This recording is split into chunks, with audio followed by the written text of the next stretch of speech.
just counted the 16th day of the Omer.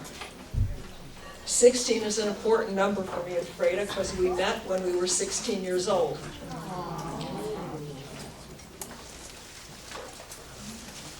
And I wasn't known as Menucha, and Fraida wasn't known as Fraida. We were each at the beginning of our quest into more mitzvah observance, and we took slightly different routes, but it was all about growth. Fraida enrolled at Ida Crown Jewish Academy, then shifted over to Beis Chana in Crown Heights, and then off to Israel to learn at Neve, Yerushalayim. Fraida was a deep thinker, a serious student. So many letters that she would write to me from Neve were practically verbatim of her shiurim. She loved them. It was her way of learning and teaching, which she always loved learning, and she always loved teaching. We grew along parallel tracks. While she was in Israel, I was in Los Angeles. I attended classes, studied Chumash and Halacha with my mentor, Nassim Robson, whom I married over 50 years ago. And Nassim is Fraida's brother, as I don't know if everybody knows, but so I am. Even though I'm known as Fraida's sister-in-law, everybody thought that Fraida and I were the sisters when they heard that the Robsons were related, and we were really sisters from another mother. Definitely. I'm glad you're all here. Tonight we're here to honor Fraida's work and inaugurate the fund in her memory. Our founder of SHIFRA, Erica Pellman, will be telling you more about the Fraida Nathan Z SHIFRA Counseling Fund, its importance to the work that we do helping Jewish women with crisis pregnancies or crisis that has occurred during their pregnancy. But without any hesitation, I am so honored to introduce Rebbetzin Dr. Esther Shkup, who is renowned for her dynamic and innovative approach to learning and teaching Tanakh. She has fascinated and inspired audiences of all ages and literally around the world, especially thanks to COVID and Zoom. I boosted you in Florida like crazy. And Esther's erudition and biblical literacy is practically unparalleled. She recently withdrew from her position of dean at the Blitzing Institute of Hebrew Theological College, where she served as professor of Bible and worked for over 3 decades, incredibly developing the institution into an accredited college for women that provides a widely respected undergraduate education in the liberal arts and sciences and focusing on various disciplines, including accounting, education, health sciences, psychology, while advancing women's opportunity for scholarship in Tanakh, Jewish history, philosophy, and primary sources. Dr. Shkup, a 10th generation Yerushalmit. Her education was divided between Eretz Yisrael and the United States. She is fluent in English, Hebrew, and Yiddish. She earned her BA in English literature and philosophy, and a master's in biblical literature and a PhD in public policy analysis. Her eclectic background has broadened her horizons and enriched her classic Torah study. Dr. Shkup has published scholarly articles primarily related to Tanakh, but also on the topics of educational vouchers and organizational reward structures and leadership styles. And Dr. Shkup is a true leader. She has been active in various community service organizations, has won numerous awards for her public service, including the Freedom Award of the Templeton Foundation. I am very pleased that Dr. Shkup is addressing us this evening. Thank you.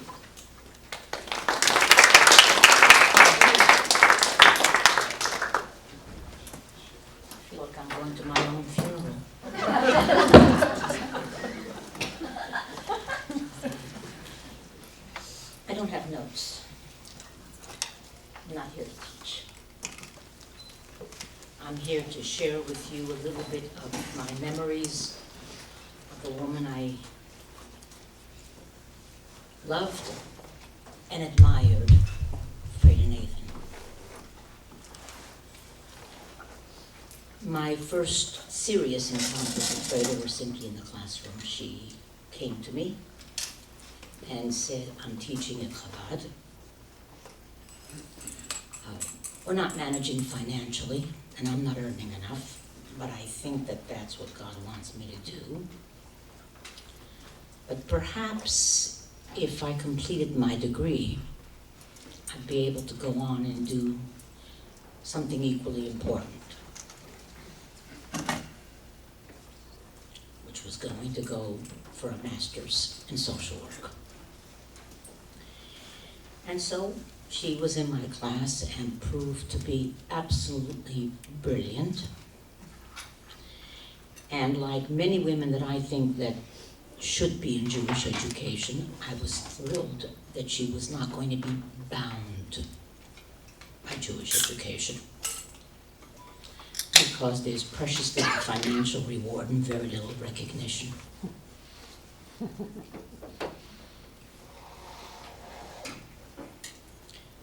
But at the same time, she would find a different way of serving and teaching in a different fashion.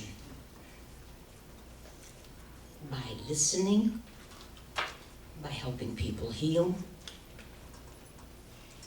and by inspiring them to be all that they can be, which is all that a teacher can do. I cannot share with you the intimate discussions that we had, but Fraida and I both came to the recognition that to become a faithful Jew is to wrestle with God. And she wrestled. She struggled with child rearing, she struggled with parnaseh, she struggled with what does God want from me, and she prevailed. She really prevailed. And she made it through the School of Social Work while working, while raising a family, and while dealing with the physical and emotional struggles that those of us that are mothers know. Difficult pregnancies, miscarriage, birth, tzar gidul bonim. And we learn to understand that the Rabbanu Shalom is suffering as well. Banim gidalti v'homamti v'hem pash'u bi. I raised children. I elevated children. Please notice the word raise. Bring them up.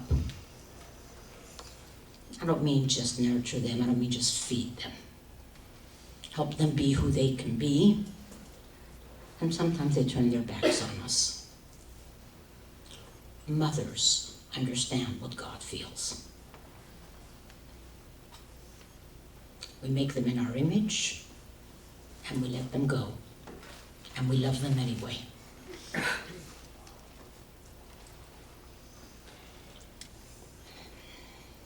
And then one day I got a call from Fraida. And she told me I have cancer.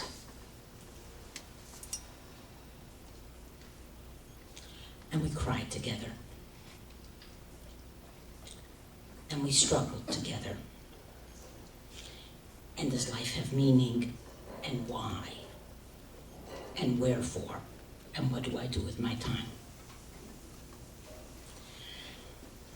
In one such event, where we were talking about and crying about the most fundamental reasons for living, Fraida got a phone call in the middle of our conversation. It was a client.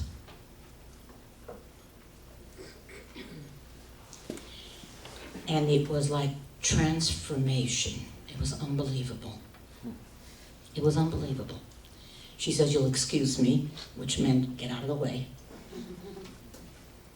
And suddenly, the voice that had been sobbing and that was shaky was completely self-assured, completely outside of herself. And she spoke to whoever she spoke. And I stepped out. And it taught me what it means to rise above yourself in a level that is uncanny. So when I came back, she called for me and I went back into the room.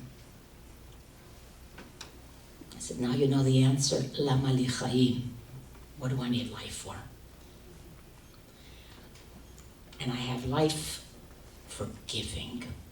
And there was nobody who knew how to give more than Fraida. And what she helped build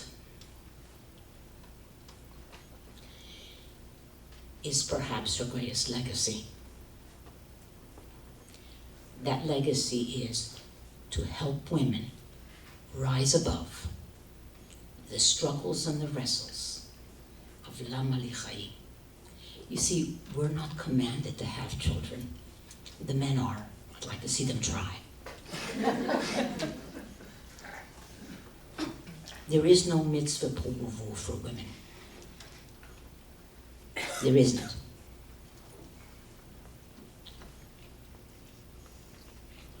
But they're moisel nefesh, literally.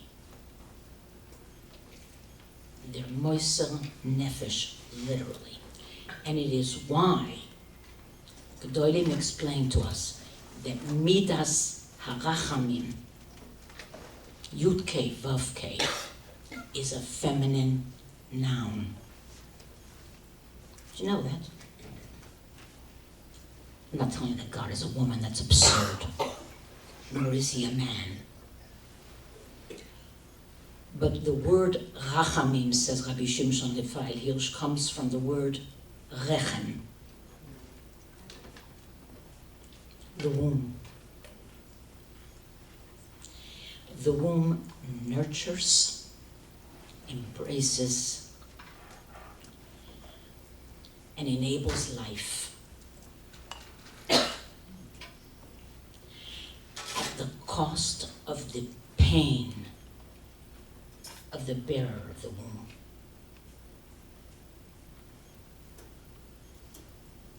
And in that sense, we ladies are created in the image of Hashem. Fraida understood that and wanted to empower other women to feel just that. In the process and in the struggle of bringing life into this world. Thank you.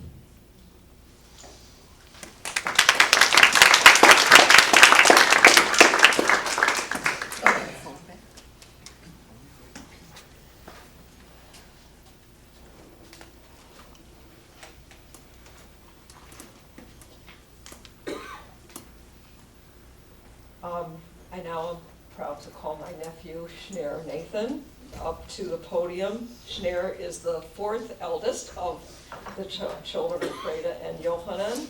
Fraida lives in New York with his wife, Stephanie, and their 3 sons, and Fraida practices law. Fraida, being the recipient of Fraida's uniquely strong parenting skills, which included seeking the truth, having authentically honest conversations, and loving with a full heart. Fraida carries on. Fraida is speaking as the recipient of his mother's wonderful parenting, made a crucial difference in his life, not just for the Nathan family children, but her ability, as Dr. Schupp pointed out, to help other mothers. Thank you.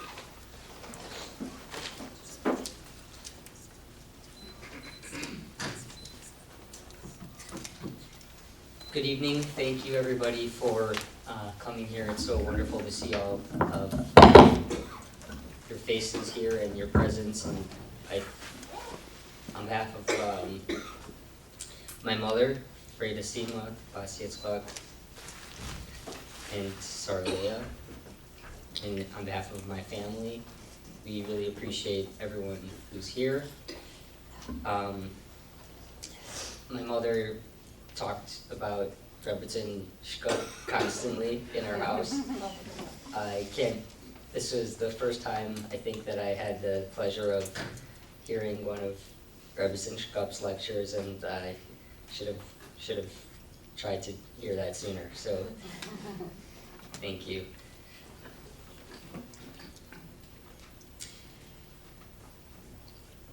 My dear mother, Alaa Shalom, was a self-made woman.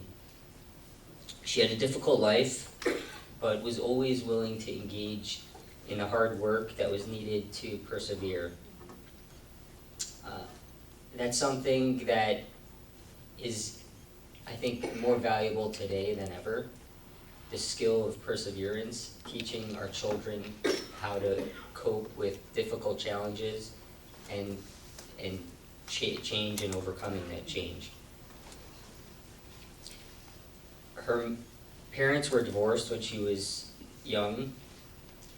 She married my father in Israel in the 1970s.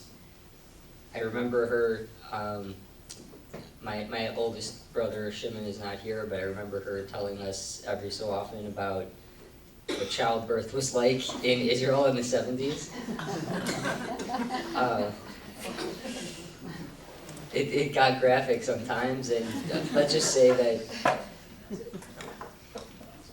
she chose to do that at home, where I was born at home. So she wasn't afraid to find solutions and take on a challenge. She came to Chicago in a very modest financial condition. She came and stayed with Nosson and Menucha to start, and she was not afraid to help work to support our family along with my father. As Rebbetzin Shkop mentioned, she worked as she went back to school for social work. She was working while she finished her bachelor's degree. She was working while she did her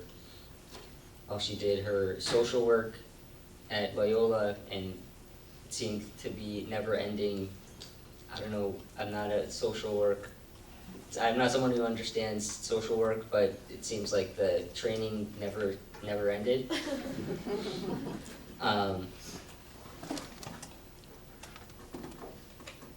She used her determination and drive to make a good life for herself and for her family, and we're very, very thankful for that. She was a proud mother of 5, grandmother, sister, teacher, student, friend, social worker. She was a genuine person to her core. She was just filled with truth, and sometimes that was difficult to hear. But that's who she was. She was genuine. She gave us as children space to be independent. She modeled resilience for us, and as I mentioned, I think that's just so critical for us today and for us to teach our children. She modeled how, in her direct, truthful way, she modeled how to talk to one another, to get to real issues. We are not a passive-aggressive family, just aggressive. We're not afraid. She taught us how to talk to one another directly and say what we feel and say what we mean. And we apologize to anybody we offend, but we're going to let you know how we feel, but that's because of my mom.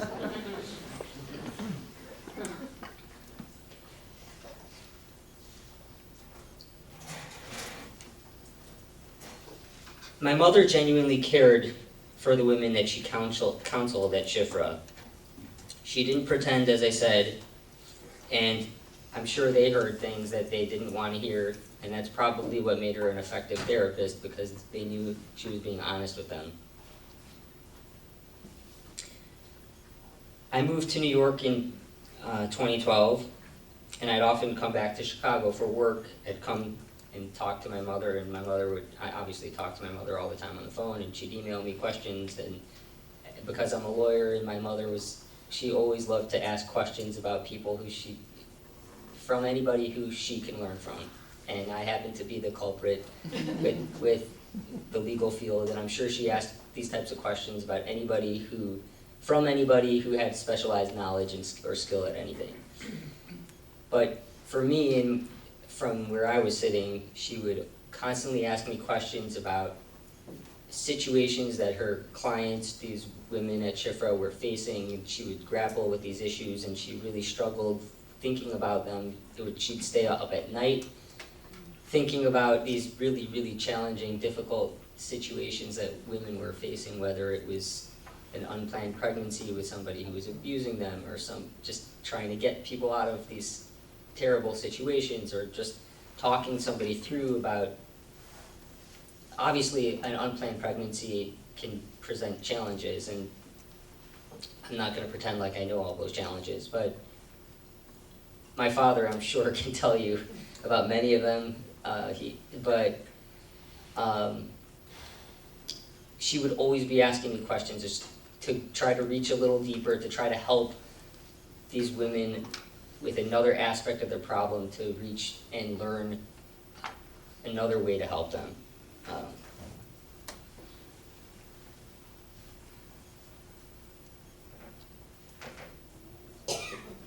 Knowing how honest my mother was, I know that she really cared deeply about SHIFRA, because if she didn't, she wouldn't be doing it.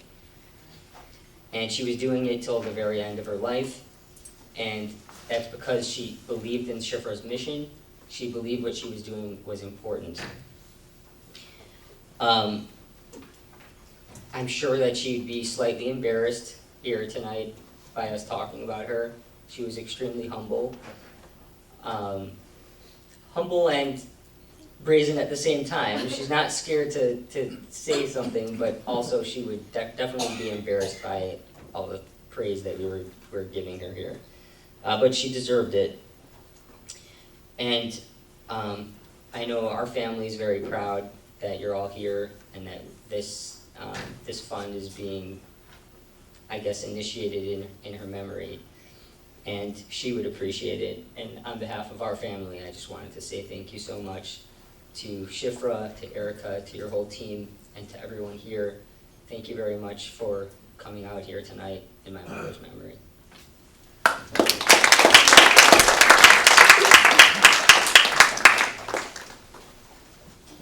Most importantly, now you will hear from the founder of SHIFRA, Erica Pellman, who traveled here from Maryland and has a lot to tell you about the launching of the Fraida Nathan Z SHIFRA Counseling Fund and what it will be doing.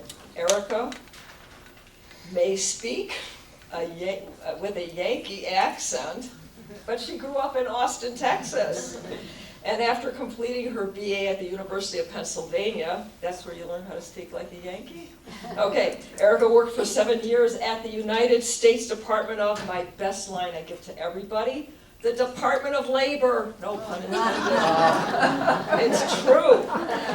The Department of Labor Center for Faith-Based and Community Initiatives as a political appointee in the Bush administration. That's how people remember what I do, because I tell them that line. In 2009, Erica and a small group of women in the Washington, D.C. suburbs founded In SHIFRA's Arms, which is now known as SHIFRA. Erica volunteer-led, literally, she led it as a volunteer, for many years before becoming the CEO. Fraida was the first hire at SHIFRA. And when Fraida was brazen enough to say, Erica, I'm doing a lot and I need somebody to help me, I became the second hire at SHIFRA. Fraida began in 2013. And Erica just wants you to know she lives with her husband and her 4 children, ages 7 through 15, in Rockville, Maryland. Erica, thank you for telling us more about.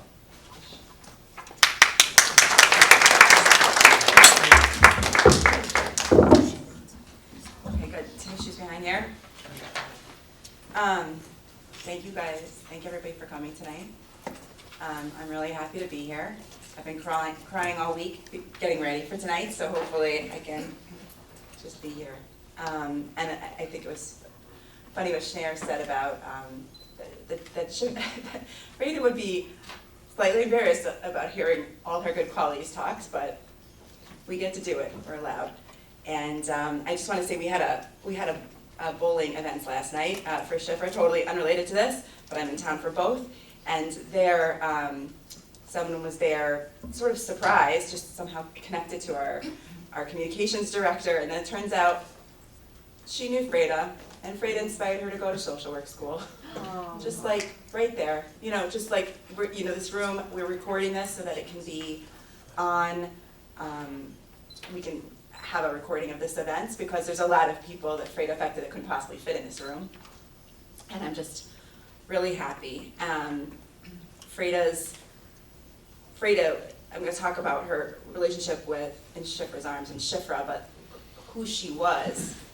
Rabbi Sachs talks about that, there's the resume, there's your professional resume, and then there's the resume that comes out when you pass away, right? And there's different qualities. You don't talk about how well somebody sells stock when they are, after they passed away. Except for Fraida, it's like her core qualities infused every aspect of her life. Who she was as a mother, who she was as a therapist, and as a student, then it was all intertwined. It was just, we got Fraida. In 2013, I put out an email on the Nefesh International listserv announcing that In SHIFRA's Arms was seeking a helpline counselor. 4 years earlier, I founded In SHIFRA's Arms, and on January 24th, I got the following email from Fraida Nathan. Dear Ms. Pellman, I was excited to see your advertisement for contract social work in SHIFRA's Arms via the Nefesh listserv. My experience as a Jewish licensed clinical social worker committed to women's mental health and well-being makes me an excellent candidate for this position for the following reasons. For over 5 years, I've worked compassionately with Jewish women from all walks of life and with various religious affiliations. As an individual therapist and a group therapist, I counsel single, married, divorced, working, homemaking, and emerging adult women. I have expertise in helping women whose problems arise from their involvement in abusive and unhealthy intimate relationships. This includes physical, emotional, verbal, financial, sexual aspects. I help women resolve their complex psychosocial challenges with a sensitive and holistic approach. Using a strengths perspective, I assist Jewish women to rediscover their potency, durability, and confidence in making difficult choices. I connect women to adjunct resources and refer them to appropriate organizations. And I'm working now on call as a crisis counselor, not only for Shalva, but also for friends. Let me emphasize my enthusiasm for the goals of your unique organization. Saving Jewish lives and improving the future of Jewish women has always been my passion. I consider this work sacred. So after I read this letter, I knew Fraida was the one. Even though I agreed with my board that we would interview at least 2 other applicants of the dozen who applied. I was privileged to work with Fraida for more than 9 years, including, as people have mentioned, during the last year of her life. I can never fully capture the gift it was for me to know and to work with Fraida. I cannot tell you every adventure we had while she worked from her home on West Chase Avenue and I from mine in Maryland. But tonight I'm going to give you a flavor. And B'ezrat Hashem, together you and I are going to perpetuate her extraordinary legacy through the Fraida Nathan Counseling Fund.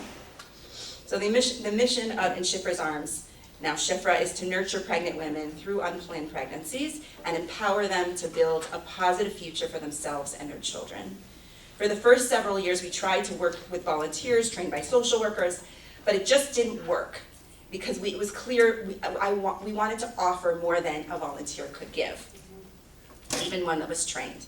And even though we weren't getting a lot of calls, we were getting them from all over the United States, from Miami, from New York, from Chicago. We actually had a very traumatic experience with a woman in Chicago who was forced into a completely unwanted abortion in this abusive situation. And we realized that we needed a professional who could guide our clients through their journey and help them discover and process what they might need if they wanted to continue their pregnancy, even in very difficult circumstances.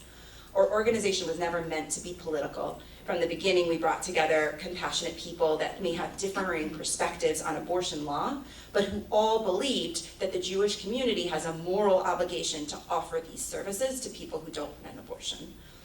Interviewing Fraida in February 2013 on Skype, before FaceTime was a thing, was Mona Charon, and Rivka Mika-Sidorsky. Mona Charon is a well-known pro-life pundit in DC, strongly affiliated Jewish but not Orthodox. Rivka Sidorsky is a sex and intimacy therapist, strongly pro-choice, had interned with Planned Parenthood, and she belongs to the Orthodox community. So here it was, the three of us, trying to figure out who could we trust to be the face of in SHIFRA's arms, but really more the voice that people were going to hear when they picked up.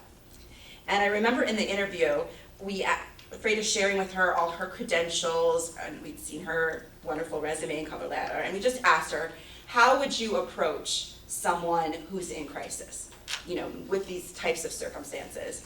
And she said, basically, I know a lot of theory, but when I'm with a client, I throw it all away and I just listen deeply. And we unanimously agreed she was the one. It wasn't smooth sailing at first. The volunteer training was not enough for Fraida. She asked me if she could do a real training before she started. After all, there's a training for domestic violence, for drug rehabilitation. She wanted a roadmap. The problem was, I couldn't give her a roadmap. We were going to pioneer our approach based on her best skills and what the individual woman calling really needed in terms of emotional and financial support. Again, no one had tried to do what we were doing in the way we were doing it. This made her understandably really nervous, and this was compounded by the fact that for the first month after I hired her, we didn't get any calls. And so she was thinking she was gonna quit. And then I cried my eyes out, and not to her, to God. I said, I started this organization, and I didn't start it for my health. Who needs our help? And the next day we got a phone call. And it was an Israeli woman living in Los Angeles who was pregnant, functionally homeless, and leaving a violent fiance. She had run out of friends to stay with, and Fraida agreed to help her, and that her SHIFRA journey began, Fraida's SHIFRA journey. Fraida did an amazing job serving this woman. I'll call her Mary. We worked together to help with Mary to pay for emergency housing provided by the local Chabad, and then ultimately SHIFRA paid for her to move back to Israel before she gave birth so she could be protected from her violent ex-boyfriend. She never went back to the relationship and describes her precious son, now 10, as the best thing that ever happened to her. What a privilege. What a privilege it was to work with her and to do this level of mitzvah with her. SHIFRA grew, and we brought on her beloved Manucha to help with resources and referrals 2 years after Fraida started. 2 years after that, we brought on Fran Gutstein as a second counselor in 2017. And of course, Fran was blessed because Fran had Fraida, so she had a roadmap. My work with Fraida lasted more than 9 years, including, like we said, during her illness. I learned a great deal from Fraida, as I know really everyone in this room did, from her compassion, from her authenticity, and from her wisdom. And I want to talk about these three things. I learned a lot from Fraida's authenticity, or honesty, as other people have referred to it. It was a good balance for my idealism. It wasn't that she wasn't idealistic and I'm not authentic, but it was a balance. So I have an ideal that babies are a blessing. I have an ideal, a belief. And if someone isn't feeling that way, my intuitive way would have been to go give a pep talk. Aren't babies a blessing? And that is exactly the opposite of what people need. The women who call us needed to hear, be heard, and be validated exactly in their pain and struggle in that moment. And in fact, once that happens without an agenda, women are able to access the part of themselves that would feel a loss if they actually ended the pregnancy. And they're able to make a choice from their heart and their soul. I learned a lot from that authenticity. No pep talks, being real. I learned also from Fraida's compassion. She, everyone who knows her, I mean, when someone else was in pain, she felt their pain with them. She really did. And it was because of that that we kept developing answers, kept asking the question, what do you need? What do you need? And developing like a customized approach to meeting the needs of the women calling. Other organizations that do maybe similar work helping women with pregnancies, they may have like a package. Okay, we're gonna give you a stroller and it's good, fine. Stroller, a set of baby clothes, a crib. But the way that it developed with Fraida, it wasn't gonna be a package. It was really gonna be, what do you need? What do you need? What's gonna make the biggest difference for you in this crisis? And customizing it to that person. And so it might be a crib, but it also might be babysitting and house cleaning help. Or it might be, help to start a new career or a job or get back to work or have a date night. Whatever it was, we developed the program to be about women, about empowering the individual woman. And that was very much because it was Fraida and I and the team working together. I also learned a lot from Fraida's wisdom and knowledge. She had a very diverse set of skills to meet a very diverse group of people calling. There were people calling us who are homeowners and homeless, married and single and divorcing. Some had healthy relationships that needed guidance, and others really needed to get completely out of the relationship. The issue was really at the core emotional, and for others it was, as she would like to say, real practical. One of Fraida's most dramatic calls that she took in January of 22, her last calendar year. Yafa was strongly considering abortion. She was married with a 16-month-old. Her husband was barely making any money. I think he was making $20 an hour. She felt overwhelmed by her daughter, who was waking up very early in her home. She initially spoke to her counselor, Fran, but it became clear that what would really make the most difference for her would be Fraida working with her and her husband, because she really felt like her husband wasn't understanding what she was going through. Fraida worked with both Yafa and her husband. She created this safe space where Yafa could share her desperation and her unhappiness about being pregnant and look at what she might need if she were to continue to going forward. And one thing that it became clear, she was going to need more help around the house. She felt sick from the pregnancy, plus exhausted because her daughter was rising very, very early in the morning. Fraida worked with her and her husband committed to doing more work around the house. SHIFRA also offered to sponsor weekly household help until the baby turned 1, as well as weekly household help until the baby turned 1, and that was the real practical side. But there was also a second issue that was more abstract. Yafa felt like she was losing her identity in being a mother, and she had lost herself. And Fraida really delved into that with her. What would you need to feel like you're you?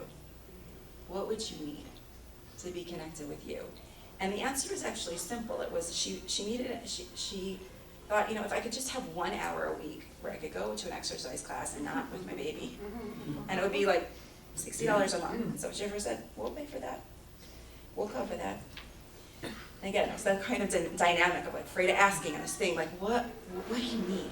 What would make a difference for you? However, the next week when Fraida went to meet with them, Fraida was surprised to find out that Yafa had actually changed her mind and scheduled an abortion for 2 days later. And even though she knew she could have help, and even though she knew she could have the class, and even though her husband was trying harder, she felt completely afraid and terrified about having a baby. She had had serious postpartum depression and anxiety. She's just afraid of going through it again. In the session, Fraida noticed that the husband was holding back, and she asked him about it. And he said, I feel that if I really share my feelings, Yafa will feel manipulated and controlled. And Fraida had Yafa near back and made it safe enough for Yafa to give permission for the husband to say what he really felt.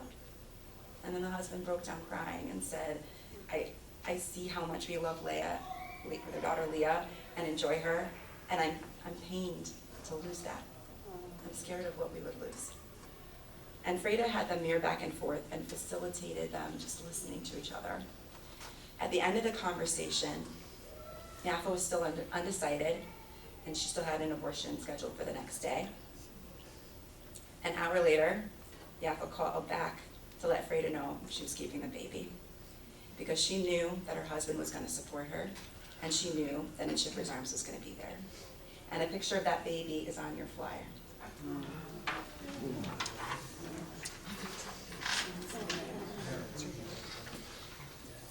Fraida went on to provide couples counseling and helping their marriage for the next 6 months. This was all in 2022. We kept our promises for the exercise classes and outside help, and things got much better. She did not have postpartum depression when she had her baby that July. By Fraida's last session with her in August of 2022, Yafa reported that she was joyful, that things were flowing for her, her baby, her toddler, and her husband, all strengthened by Fraida's loving care. Today, Yafa could not imagine her life without her almost 2-year-old boy. She saw that we were doing this event on Instagram, and she signed up for it to come and see this. She's glad that by telling her story, we can both honor Fraida and help other women who also are feeling as hopeless as she was that night. Tonight, we are establishing the Fraida Nathan Counseling Fund. We are delighted that Mrs. Walder and the Walder Foundation have granted $100,000 over the next 3 years for this fund, focused specifically on crisis and long-term counseling to help mothers attach to their babies and to give them what they need. And additionally, for the next 2.5 weeks, Fraida's fund will be matched by generous anonymous donors. Add this all up to say between the match between the Walder Foundation and the matching, if we can raise $18,000 from family and friends, we can dedicate this year $100,000 to Fraida's fund. So I hope everyone will consider a generous gift, whether it be a one-time or a monthly pledge. And with this work, we will extend Fraida's arms into this world, continuing to do the work of nurturing and empowering women, which she treasured so deeply. May our tzedakah be an aliyah for Fraida Sima bat Sarah. Thank you.